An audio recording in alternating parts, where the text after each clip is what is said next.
এই যে কিছুমানে যে ব্ৰেকআপৰ পিছত বদনাম কৰি ফুৰা, এই যে এই ছোৱালীজনীয়ে মোৰ বহুত খালে, বহুত মানে হেক কৰি পেলালে, মানে মোৰ চব হেক, এনেকুৱা ধৰণৰ যে কথাবিলাক কৈ থাকা তোমালোকে, ছোৱালী বদনাম কৰি থাকা।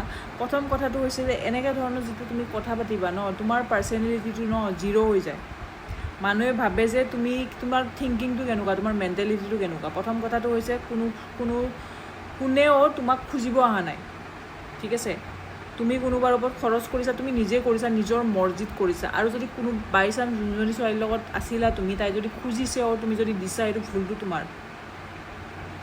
তুমি বহুত প্ৰেম কৰা দেখুৱাইছা, ভাল পোৱা দেখুৱাইছা, দিছা তুমি। এতিয়া ব্ৰেকআপ হোৱাৰ কাৰণে কিয় বদনাম কৰিছা?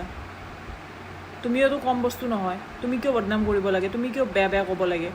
তুমি মৰমতে দিছিলা, ভাল পাইছিলা, দিছিলা, বা হোৱাট এভাৰ যি তোমাৰ স্বাৰ্থ আছিলে তুমি পাবৰ কাৰণে দিছিলা। এতিয়া তাই গুচি গ'ল বুলি তোমাৰ বদনাম কৰিব লগা কি হৈছে? তুমি নিজকে মানুহৰ ওচৰত ভাল দেখুৱাব বিচাৰিছা, কিন্তু তুমি উল্লুকা পাঠা টাইপৰ হৈ যাবা যেতিয়া তুমি এনেকুৱা ধৰণৰ ক'বা। তোমাৰ পাৰ্চনেলিটিটো জিৰ' হৈ যাব তুমি যেতিয়া ক'বা।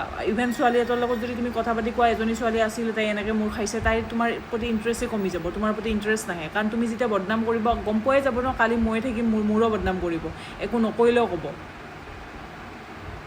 বদনাম কৰাৰ কোনো প্ৰয়োজন নাই, ঠিক আছে। তাই বুজি নাপালে, তাই তোমাক ভাল পোৱা নাছিলে, তাই তোমাক ইউজ কৰিছিলে, হোৱাট এভাৰ ইট ইজ, তাই গ'ল ন, হাৰ্মে যাব দিয়া।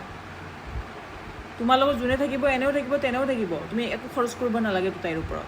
কৰিছা, ভুলটো তোমাৰ। তাইতো ভুল আছে, তাই ভাল নহয়, তাইক ভাল বুলি মই ক'ব যোৱা নাই, তাইক ছাপৰ্ট কৰিব যোৱা নাই মই।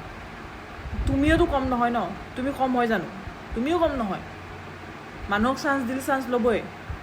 তুমি কিবা এটা তাইৰ পৰা চান্স বিচাৰিছে, তাই তোমাৰ পৰা কিবা এটা চান্স বিচাৰিছে, এতিয়া যোৱাৰ পিছত বদনাম কৰি কি লাভ?